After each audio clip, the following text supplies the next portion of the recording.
Good morning, everybody, and welcome to today's lecture, Urban Forestry in Service to Society and Education, Building Mutual Pathways of Learning, presented by Ms. Colleen Murphy-Dunning from Yale University.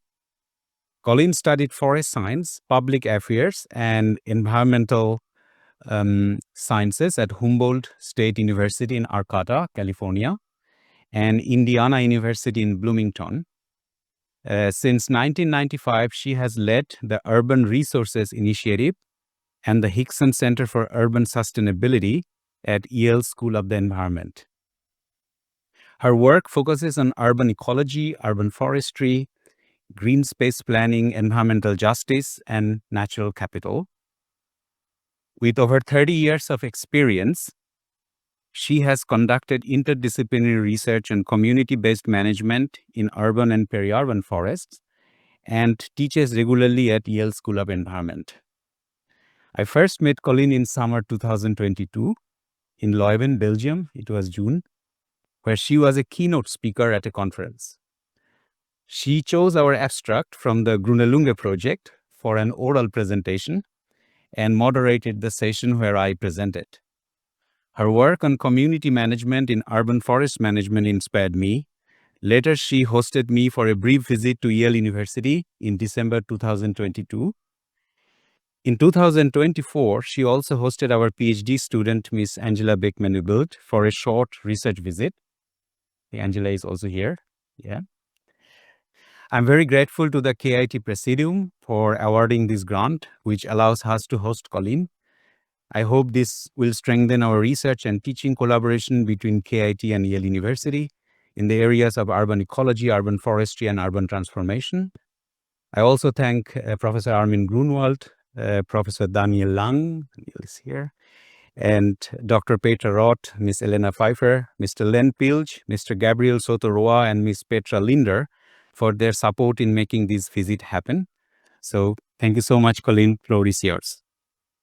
So just to begin, I also would like to first thank Shomi Saha for really arranging for this visit and everyone at KIT and ITAS for welcoming me. And my hope today is that I will share our overarching idea that as a university, our educational approach for training our students should also simultaneously be in service to society. And our overarching idea is that we shouldn't just be at a university teaching our students or doing research, but instead we should be doing this simultaneously in service to society.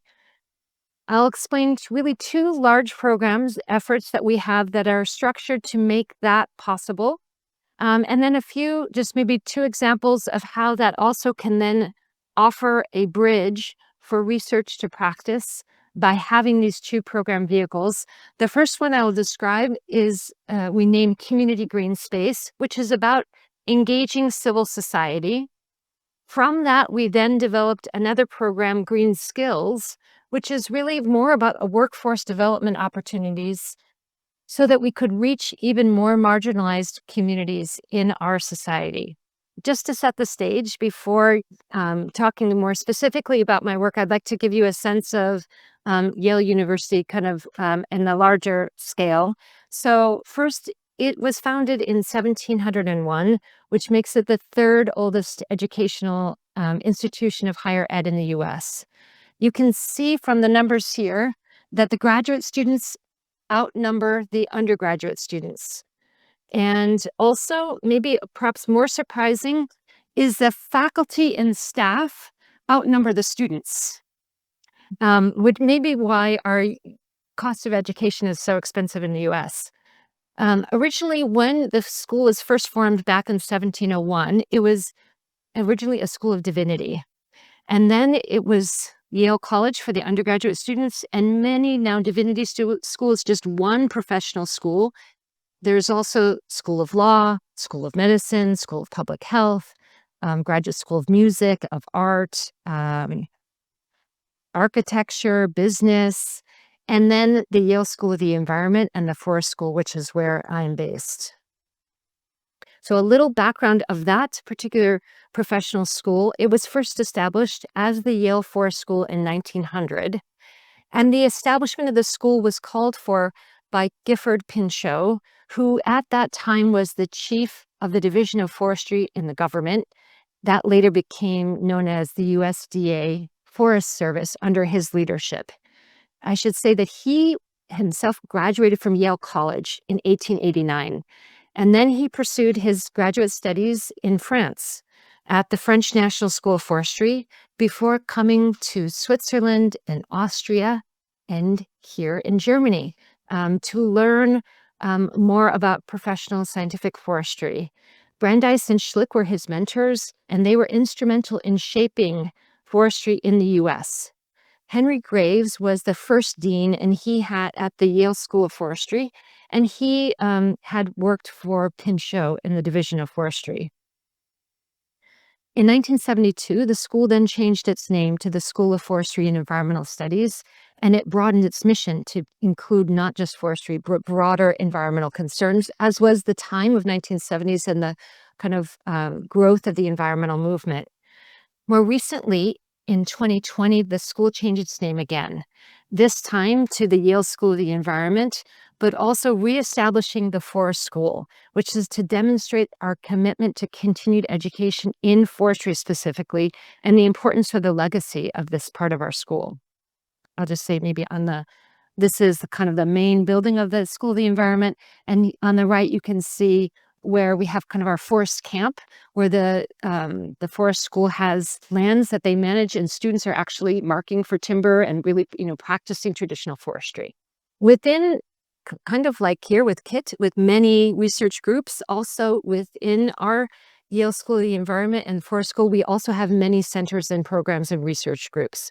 One is that I am part of and co-lead with a faculty named Dr. Karen Sito, is the Hickson Center with a mission of bridging science to practice.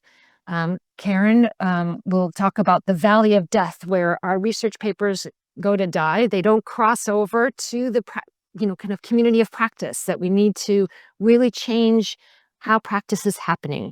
So we are taking peer-reviewed papers and putting them into tools or formats that are really targeting the practitioner audience.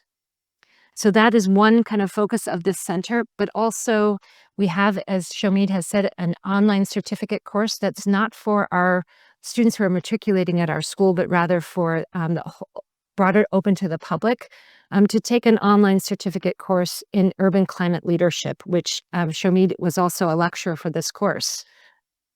I should say there are also many other centers, like the Yale Center for Climate Communication, or the Center for Industrial Ecology, which Daniel, I know you were visiting, and the Yale Applied Science Synthesis Program, or the Yale Forest Forum, which offers every semester a different theme with a public webinar series. And so the theme might most recently have been on tribal forestry in the US, or the future of mass timber as examples. But the remaining of my presentation to you, I'm going to focus on just one program known as the Urban Resources Initiative, or URI. URI for short, like you have ETAS for short, and KIT for short is the Urban Resources Initiative. And that is where we have this overarching vision that universities can both achieve their mission of teaching and research while working in partnership with society and government. And you see in this illustration here that we see that by combining the management of natural resources with civil society and the academic sector and government sector, we can then have a more sustainable bridge with learning from both sides and expertise from each of the partners, which we think leads us into a more inclusive community-based forestry that will ultimately improve equity, improve local needs, and improve sustainability outcomes. So this is our overarching vision of how we should work. A little bit to orient you to our city of New Haven. So we're smaller than Karlsruhe here. We are about 48 square kilometers and a population of 134,000 people. If you've not been to New Haven, it's on the east coast of the US, about 120 kilometers just north of New York City. And you can see from this slide, we have a lot of trees in our city. It's about 38% tree canopy cover, but it is very unequally distributed, with some neighborhoods having as low as 6% and other neighborhoods as high as 64%. We also do a lot of work with city government, which I'll be describing. And so part of that is maintaining an inventory of the street trees, which is important both for management, but as well for research. So we have information about every location, species, condition, size, and so forth. So our students, and the premise of this work began, I want to honor a sociologist named Dr. Bill Birch, who really founded this program back in 1989. And it was his vision that students cannot learn well if we only teach them in the classroom with theory. We have to give them an opportunity to be out in real world experience to apply theory.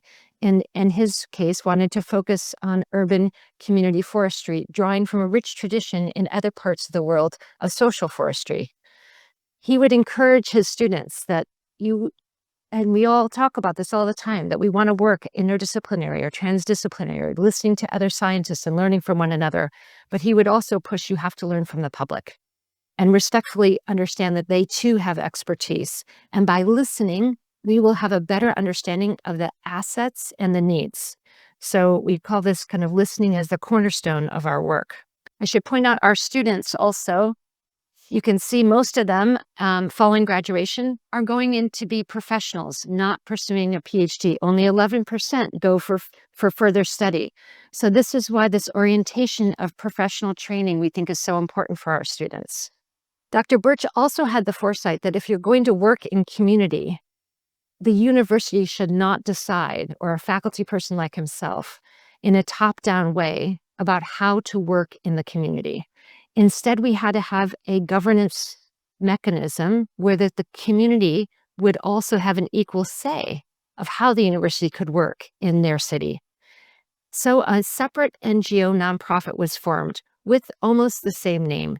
So we have Yale URI, established by Bill Birch in 1989, and shortly thereafter in 1991, New Haven URI was formed with that explicit purpose of deciding how the university would carry out work in the city with their input and direction.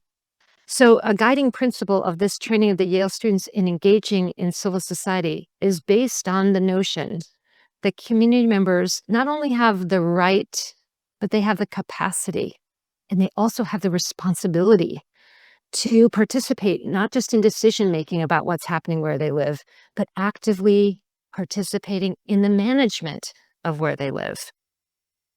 So we built this, what we call the Community Green Space Program, around this notion that community forestry principle, or an environmental justice principle, that people where they live should have that kind of procedural right of decision-making of where they live, and that a professional forester should not also be working in a top-down way of directing, but rather facilitating and partnering with the public, which recognizes the knowledge that people have of their community, of the challenges there, of the priorities, of ways of improving and addressing the concerns in their neighborhood. So it's about this kind of governance principle, that they should have a right and that they should be treated as an equal partner. So we see this asset-based approach creates an opportunity for forging shared knowledge through co-creation of science that is both informed by community and informs community. So by creating a means for truly inclusive engagement, we are more likely to build trust and to address inequities and to strive toward sustainable outcomes. So you'll see here we have kind of looking at that idea of this inclusive participation in partnership with civil society and government and the academic sector. We developed 30 years ago a program we call Green Space, which allows for the university to have a means of working together across that space where we can bring our technical knowledge and material support in partnership with grassroots volunteer groups of civil society who can identify projects that they wish to carry out, their own priorities, where they're actually doing the work, but our student is part of that process. And the student is there to learn and to also convey information, to convey scientific knowledge, to share their knowledge, but also we come with this kind of humility to the community that you're getting a professional who's learning, who is in practice. And so that we can be truly equal partners, that it's not like an altruistic top-down that the university is saving the neighborhood or helping them. No, they're offering our student an opportunity to learn. And so we are indebted to them as well and come to them as equals. So each year for the past 30 years, we have worked anywhere between 700 to 1,000 volunteers out in these community groups to carry out their work. And the places, as you'll see, is driven, where we are working is driven by the goal of the civil society. What do they care to work on? Where do they wish to work? And that also requires, because it's public land, partnership with government, because of course government has the mandate to manage public land. So I could see here asking your city forester in Carlsbad, oh, the neighbors just want to take over. That could make a problem. You have to kind of develop this agreement of permissions and support and trust building, which we've done then for 3 decades now. So the scope of these projects, I like this picture because he is now our mayor, but this is back when he was just a volunteer who we were working with. But he was involved in this community greening as a volunteer. And the projects tend to be, of all different scopes and sizes based on the capacity of the group's vision and of the group's motivation and of the group's capacity. But across, you see the teardrops on the map, across the city, there are many, dozens of these activities happening basically citywide that we are supporting, as well as a means of training the student. So I'll just give you some visual illustrations of what that might look like. So it could be a group of neighbors like you see here, where they're working, sorry, I see there's text, I didn't mean to do that, but they're working here in a public park, planting trees. They might also be in like this type of setting along a street where the community has come together to plant trees and think about the species they want to see on their street with support from that Yale student intern who brings the trees, who plants alongside them, who helps them to kind of think about the resources that they have there. And we have found when the residents are empowered to make those decisions, to carry this work out themselves, we have very high survival rate. Why? Because they chose to plant the tree and dig the hole and do that labor to change their street and be empowered to make a difference where they live. And so they water the trees and care for the trees and have a high survival. Over time, that has built trust and confidence by the city that it is good to engage the public. And also trust, frankly, in our university to do this work as a facilitator and mediator of that effort. I'll say this dates me, but in the 90s, when I was first doing this work with the city, I would have to send a fax machine. If older people will know the fax machine that you send, and say, can we plant this species at this location? But, over time, they build trust that we can do this with the residents and do it effectively. Another type of landscape that I haven't really seen here, but in the US, another type of landscape that the volunteer groups might wish to work on is an abandoned or derelict parcel, former housing lot typically. And in the US and in New Haven, it's typical that that's about 15% of land in any city in our country. And you can see here that is a lot of land, over 3 million hectares, basically the size of Switzerland is vacant parcel land in the US.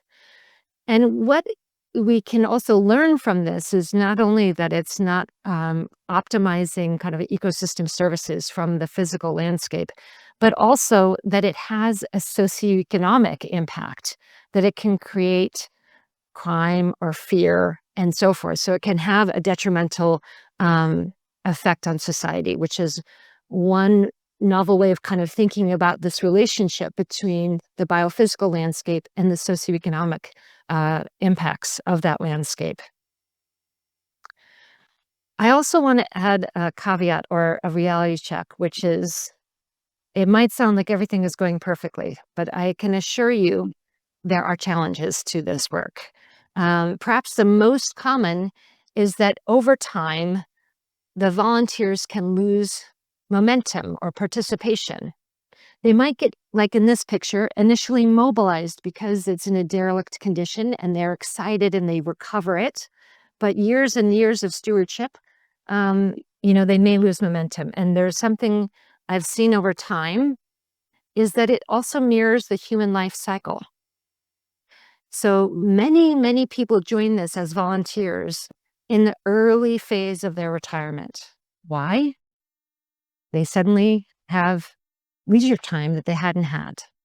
And so it's very common for someone, maybe our age, to get involved as we retire, right? But many of you are much younger, and you're maybe too busy with work and raising families and your studies, and it's less likely for someone actually in their 30s to be participating, and more likely for someone in their 60s. And then what happens over time is we get older. And then as we age, as those volunteers who started in their 60s are approaching 80, they suddenly have their own kind of physical limitations.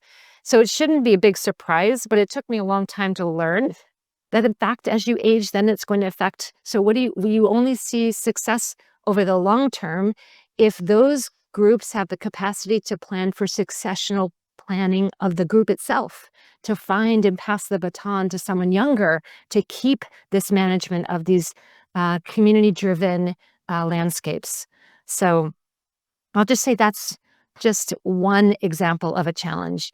And I would also add that it is even more challenging in lower income neighborhoods. You don't have the kind of as big of economic disparity here that you have in the US.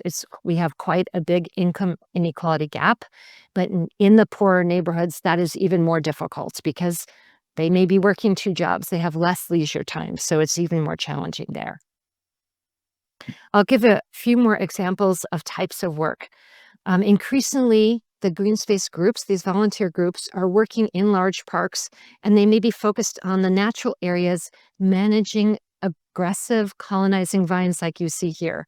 These pose a very serious threat to the forests in the US. They can quickly cover the canopy, starving from photosynthesis, or even just the sheer weight of these vines can be bringing down the trees. And some, you can see, can kind of twist and girdle or strangle the trees.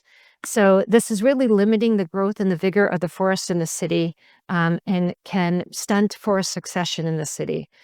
So this becomes an important place for volunteers to be actively managing those environmental threats to the forest. And in many cities in the US, definitely in the case of New Haven, the municipal government staff are more focused on kind of curated recreational space or street trees, and they have less time and staff resources to manage the more natural areas of the forest within the city. And so they've come to really appreciate the role of volunteers to carry out this kind of labor voluntarily, which the city staff do not have the resources to manage. Now, I'd like to share 2 different types of community projects that are purely motivated for social reasons, not ecological reasons. And the first is this park called Cherry Ann Park, and it is in a low-income community. And the motivation of the volunteers for this example was simply about creating recreational space for children to play. They initially were unaware, as you can see here, about even what invasive species were, but they were definitely covering the landscape of this derelict public parcel that is about 4 acres. Because the whole focus of this particular site was about having a place for children to play, a primary motivation was engagement of youth in the project itself.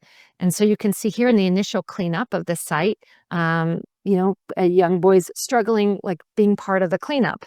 But the children were at the heart of all of this project, including in the planning phase. They were participating in the decision-making about what future improvements they wish to see.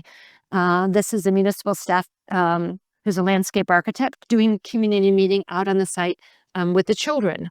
The youth, you can see here, have a really strong sense of ownership of this park now, and they have had sustained involvement. In addition to meeting their recreational goals as a community priority, this project attracted interest from other partners who wanted to work more on habitat, including a federal agency called the U.S. Fish and Wildlife Service. So for those who are interested in urban wildlife, this was also their concern, as well as a nonprofit you may have heard of in the U.S. called Audubon. After 10 years now, this project is only focused on continued maintenance, but the success that I can see from this work is that children continue to mainstay of their involvement of taking care of this particular park. My next example is also a project that's focused on a social problem that is perhaps very uniquely American. In this case, a parent survivor envisioned creating a botanical garden as a means of healing and of remembrance for victims of gun violence in the U.S. Here you can see her initial drawing of the idea of having a botanical garden as a place of healing. So, and actually, it's a little hard to see, but she's right here in this picture. So she had the original seed of the idea of creating this project. And I want to just pause to take a second to think about this from two perspectives. One is, it would be so inappropriate and something I would never have thought of to create a botanical garden of healing in memory of victims of gun violence. So you see why it's so important that it's coming from the community who is affected by this problem and has the vision of how to work on this problem, which someone in our university may never have understood or could have come to the problem in this way that she could bring. And the second is that it reminds for me of scale, that often any of us working in the academic arena think about populations. We also have to think of them as people, as individuals who have experiences. And so working at this grassroots community-based scale allows that opportunity for scientists to also think of them as people, not as just populations. So our next step was going from her initial vision to bringing together larger groups, sharing their personal stories, and facilitating to build a collective vision for this project. That community input had to continue to iterate with the design charrettes, like you can see here, bringing in the expertise of landscape architects, as well as an opportunity, again, for our Yale students to be learning about how to do this as we further engage the public in thinking about how this space could serve their vision and serve their needs and build consensus toward this development of this project. As the project evolved, first from planning and then to implementation, we needed to support the community volunteers in building their capacity to even do planting. It was actually for this group of parents, not something that they had really gardening experience. That also, as you can see, their early beginning of planting is also a way for the Yale student to keep learning and engaging with the public. And for some reason, the firefighters have water. So the moms made friends with the firemen who would come with their truck with water to help the moms. So it started to, kind of build out different support. This is at the groundbreaking back in 2019, which again, the moms with the shovels are establishing their ownership, just like the children at Cherry Ann Park. Right? This is theirs, but it is in fact public land. It is in fact a public park. So here, this is that founder mother I had mentioned, Marlene Miller Pratt, and next to her is Mayor Tony Harp, who is the mayor of the city, right? So because it's also something that we're working with city government and civil society to do this. This is then later at the ribbon cutting in 2021 when we were doing the opening of the garden. You can see again, the parents are the ones who are doing the ribbon cutting. But they're also flanked. This is our state senator, Richard Blumenthal. And here's our newer mayor, Justin, who I pointed out in the earlier slide, who had formerly been a volunteer. So the government is still definitely a partner, but they too recognize the importance that this is a community-led effort. Now you can see at this dedication, the site has become a place that serves as a sacred place for collective remembrance of the victims and healing, which is a form of kind of cultural benefit, not just ecosystem services that are physical, but what does it do to healing by bringing people together in remembrance in a place of nature? This is what they refer to as the magnitude walkway, with names of victims and their ages etched in the pathway, which helps remember each life lost and raises the awareness of the magnitude of this problem in New Haven and in our country. There's increasing evidence, we all know, that nature has an important healing impact on humans. And this example, led by the parents, is proving to be a successful nature-based place for healing from trauma. I'll say since the opening, increasingly the space has really grown to have support and stewardship beyond the original group of parents. And the involvement of broader groups is helping to show and demonstrate concern and empathy for families impacted by violence. In our country, it can be very hard to know what to do about this problem. And so I think for many, including myself, just going to support the parents can feel like you're doing something in the face of such dire problems that we have. So there are many organizations like church groups and gardening groups or Yale student groups, youth organizations who all come to help care for the space now. And they have also sometimes used this as a gathering place following some violence that happens even in other parts of the country. When you hear of a mass shooting or you hear of some terrible event, sometimes people will gather there for a prayer vigil, or they'll gather there for a press conference to use it as a space for collection, coming together to fight on this problem and advocate for change. I've also seen the city government has begun to make improvements in the surrounding area, including improving traffic calming on the roadway nearby, because they're seeing the use of this space. And perhaps in the kind of, another maybe unique example is, there's a lot of private philanthropy that supports the garden. So the moms, this garden you can't see in my pictures, but just to the right of the trees there's a river. And the moms had originally thought, wouldn't it be nice to have a bridge to go over the river because there's another park on the other side and a mountain that you could climb. But we didn't have the money for that. But a neighbor who watched this garden and watched the mothers come and watched people taking care of it, this man named Tom, who lives next door, contacted me and said, I'd like to donate my apple stock because I'm getting retirement and he's single. And he said, I'm going to make a really major donation that it'll pay for the bridge for these mothers. So it's just to show, and then for the mothers to feel like, oh my gosh, Tom cares so much for us. So I think that's also, for the anthropologists and sociologists, this is part of the learning. Like, in what ways do we kind of heal as a society by having opportunities to show this kind of compassion? It's also been an opportunity for us to engage our colleagues at the Yale School of Public Health, who research gun violence and firearm safety as a public health crisis in our country. You can see from their website on the left, more than 100 people die every day in the US from gun violence. Actually, 58% of that is suicide, but the rest is homicide or accidental shootings. And on the right, you can see what we have mapped is the victims' names, which we get from the police department. We have searched to see what the location was to map where is the problem happening. And you can see it's disproportionately in some neighborhoods. So I'm just going to step over here. Down here, this there's never been a shooting. But here, you can see there's more than 100 shootings have happened, with not just shootings, but where people actually died from a shooting. So it's maybe not a surprise to know that the areas where there is more shooting is also the areas where we have that are lower income. Last bit of data that we've been working on is to see, because we know from the public health officials, you gather the data, then you can plan some identifying the risks and plan some intervention.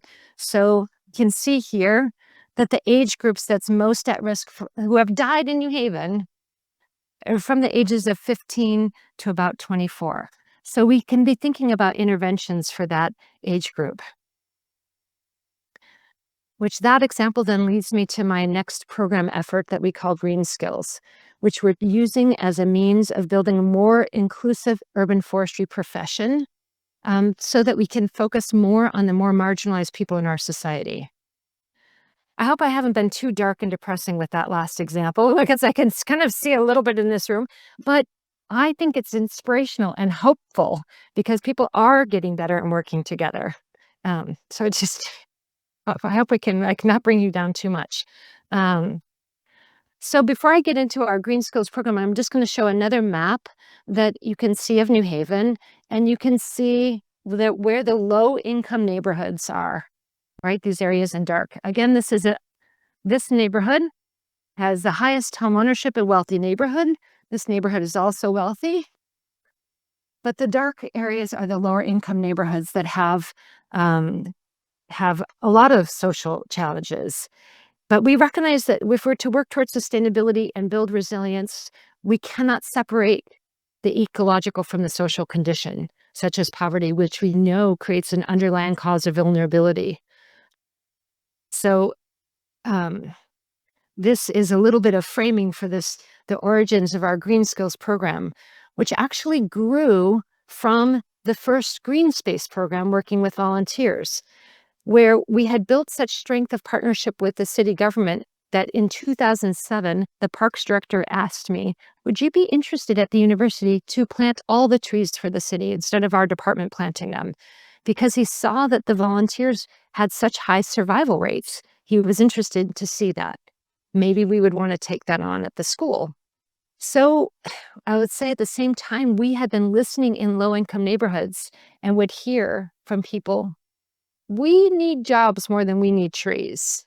So as we were listening to that, hearing that from the community, and we talked with our board of directors, they said this is an opportunity for us to form a new kind of partnership that creates employment, and that Yale students could mentor high school students like you see, or you call them secondary school students here, to have maybe their first opportunity to be planting trees. And I like to point out the Brundtland Commission had seen long ago that we should be thinking about the essential needs of the world's poor, to which overriding priority could be given or should be given, but we still have yet to achieve this. And so this program model tries to look at how do we use green jobs as this vehicle of engagement because it creates economic opportunity. So our early vision was to provide the lower income high school students with a paid work experience in tree planting and be mentored by a Yale student intern. So they have this college student working alongside them, talking about the environment and kind of sharing their aspirations. And for most of those young people, it's their first job experience. We have now had many hundreds of students go through this program. In 2010, we then expanded this urban forestry training program from not just working with youth, but also to work with formerly incarcerated people in adults in our society. This decision to expand was again based on listening to the community that would talk about not only unemployment, but also crime and recidivism, the pattern of returning to prison once being released. So the board then decided, this nonprofit board said, if you're going to go down this path and try to engage that population, we don't have the expertise. We should have on the staff someone with that life experience and the board someone with that life experience to be guiding how we do this work. And we also then started to partner with other nonprofits that have that focus. So I have to give you another quick kind of maybe not great example from the US. I don't know why we say make it great again. It hasn't been that great, okay? So if you look at this pattern in the US, about 40 years ago, policy in our country led to very high rates of incarceration in our country. And we know that there's a slew of negative outcomes that come with that incarceration, higher unemployment, lower income for their life after post-release, and that it also relates to those same neighborhoods that I've been showing where they have lower educational attainment. There's also, I'll just say, let's call this racism, right? There's also a racial component to this, that rates of incarceration are disproportionately experienced by Black people in the US, which reinforces poverty for this group in our country.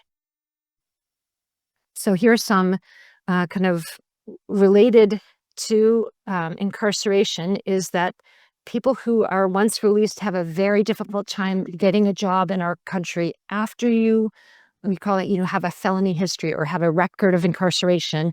It makes it very difficult to get a job. Then it makes it very difficult to have housing. And sadly, part of this persistent cycle of poverty is because children have a father in prison, right? So then it means that family is in poverty. And so we know from the Department of Justice about 1.5 million children in the US have a father in prison. So this is a persistent cycle. And we know in just our little town of New Haven, much smaller than your city here, we have about 900 people a year released from prison, but almost half of them go back to prison because they can't get a job, and then they, have maybe more, they break parole or they, have a new offense. And so how can we use tree planting towards solving this problem? So that is the vision here. We were structuring first with the youth, but also that how can we have a multifaceted solution, not just increasing the tree canopy, which is a primary goal, but simultaneously create meaningful employment and community engagement and stewardship. So as you can see in this image, the adult crew from the Green Skills program, were moving concrete to create tree pits and then later planting the trees there on the right. So those are some tangible physical outcomes, but there's also tangible social outcomes, like reducing recidivism, which is cut more than half from the participants in our program instead of returning to prison. And there's also intangible social outcomes that's a little bit harder. I might need a sociologist or anthropologist's help on this, but I'll say that in the US, there is a social stigma of having been in prison.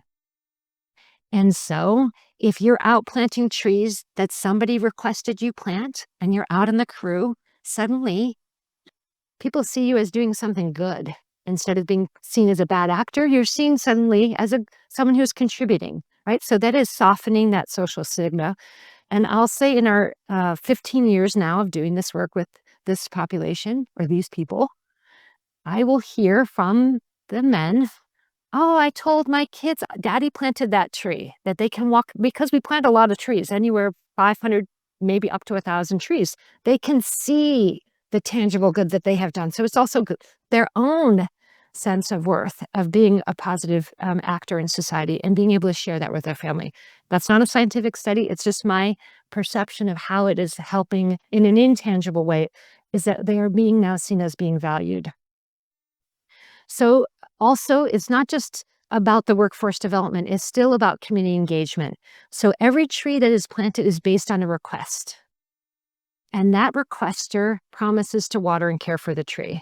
And you can see here, about 2/3 of those requests are from residential requests. And also some of them are institutions, like you see this church or an arts district. It could be, oh, and you might see one of my favorite students of all time, Yasha Magrick, who's here. I just had to give you a shout out, Yasha. So the tree adopters also can share their species preference. And this is you can see how we collect the information. So we're collecting data about the human population as we're doing this, which could be used for research later, but it's really about engaging the public and knowing what they want and that they'll commit to watering the tree. We also want to know of why the tree adopters are requesting and how do we have messages that really resonate with them. And we find that many people want to plant a tree in honor of someone who maybe has passed. And so you can see not only do we create kind of communication materials, but also the planting team needs to take some time and support. Those plantings are special. We need to give the kind of social significance of that planting. Sometimes we're celebrating something different, like a milestone of the birth of a child, or a celebration from graduating, or a celebration of a wedding anniversary. There's all sorts of positive reasons too. And so as we saw that people were celebrating their child, we said, oh, we also have to come up with communication materials for that, right? And we formed a partnership with a hospital so that every time a baby is born, the hospital gives them the card and says, you could plant a tree to honor the birth of your child. And so this has become a popular way, but for us, it's an engagement tool. It's engaging on kind of social values that people have. So we have a lot of different means that we're focusing on strategies for communication. And what we find and what the government cares most about is we have a high success rate because people are tied to that tree. They chose it, they wanted it. Maybe it's about their baby. They're going to water the tree. We also have a very diverse society, so we have to have materials in many different languages. And we also have to have many different people convey that message. So we also hire high school students as what we call the tree ambassador. And they go knock on doors like you see here, and people then can sign up for their free tree. So I think I'm getting a little bit long-winded. I'm getting a note that I should speed up a little bit. So I'll just say we also, besides the people, we're thinking about also, of course, the trees. We're planting many different species. We follow a rule of thumb. It's common in the US not to plant more than 5% of a species or 10% of the genus so that we have a more resilient urban forest and are less prone to a pest or a disease that might come in, like Dutch elm disease or emerald ash borer, which I think you also have here. And we also do a lot of stewardship and monitoring. 1 year after the tree, we check for mortality, 2 years after the tree, 5 years after it's been planted, so that we can see mortality and learn about which species are most effective. And of course, all of this is all opportunities for Yale students to be learning in every aspect of that work. I'll say also, this is not a perfect program. It also has its challenges. There are some trees that still do die, and there's other things like inconsistent funding that is kind of in the news these days. I'll just say that much since we're on YouTube. But ultimately, through this, I hope what I'm illustrating is these two programs are providing rich ways of our students to learn outside the classroom, as we also are actively supporting societal goals. So my final couple minutes, I'm just going to give maybe 2 quick examples about how this also creates an opportunity for researchers. So to bridge the kind of science to practice divide. The first is an example of a paper with Dr. Dexter Locke and Dr. Laura Roman. We have probably 5,000 people who have requested a tree. I showed you the card. They filled out their information. We can write them. We can email them. We can call them. We can text message. We have contact. And so we can do studies with them. And so here's one that Dexter and Laura Roman led, looking at kind of motivations of tree adopters. And maybe it's not so surprising that some of the ecosystem services is not what people care about. They care about beauty. They care about improving what their home looks like. A different example goes the other way of, this is Governor for the state of Connecticut, Ned Lamont, and he set a policy in 2023 that any place in Connecticut that has a community with under 40% tree canopy should increase by 5% by 2040. We have LiDAR data for New Haven, and we can see, as I said before, that we have 38%, but we have some neighborhoods with very little. But so what the challenge can be is that to make to achieve the kind of that change, most urban foresters, most of the professionals do not have the data or decision-making tools to even monitor or measure and how to achieve that change. So this gives an opportunity for our Yale faculty to work on this policy to management problem, to develop some tools to help to identify where it's hotter, where it's unequal, and where we could do something like heat mitigation that we all care about. And then do some mapping. Now, I'm just showing you New Haven, but this is their prioritization mapping. They did it for all cities across the state. And it gives an opportunity for our students to really look at the barriers that urban foresters have, like fire hydrants, intersections, utility poles, all sorts of things that we could then, working with the students, could identify where we could plant, and then we would take that information, and the tree ambassadors, these two are not paid youth tree ambassadors, but rather volunteer ambassadors who would go do knocking on doors to see if people would like trees, and we have found it has made our work more efficient and more effective. So one challenge I'll say for research and practice to cross that divide is to work across scale. An urban forester is working at this scale. They are making a decision with an individual about what tree is going to go in this location. But you also have to, with the research and policy, to scale up to the city level and beyond the city level. And so that is one thing this project has helped us all practice together, from the research to the practitioners, of how do we address needs on both sides. I'll just say that I think that, as universities, in our country right now, science is under attack. We have to be relevant to society. We call it being in the ivory tower. We need to get out of the tower and work with civil society and with government sector. And in doing so, not only will science be more relevant, it'll be better informed, because we will have created communication between society and science. And so, so my hope is that we are rethinking the way we work in civil society and with government. And it's a particularly divisive time right now, but this maybe was true and we failed to activate and work on this, but it's becoming even more obvious for us in our country that is a mandate, that we must become more relevant and more understood by civil society. And I think it's also important for us to think of the populations or the people and what they have to share with us. So I really welcome any questions you have, but even more, any advice you have, any thoughts you have to do our work better. So thank you so much for your time.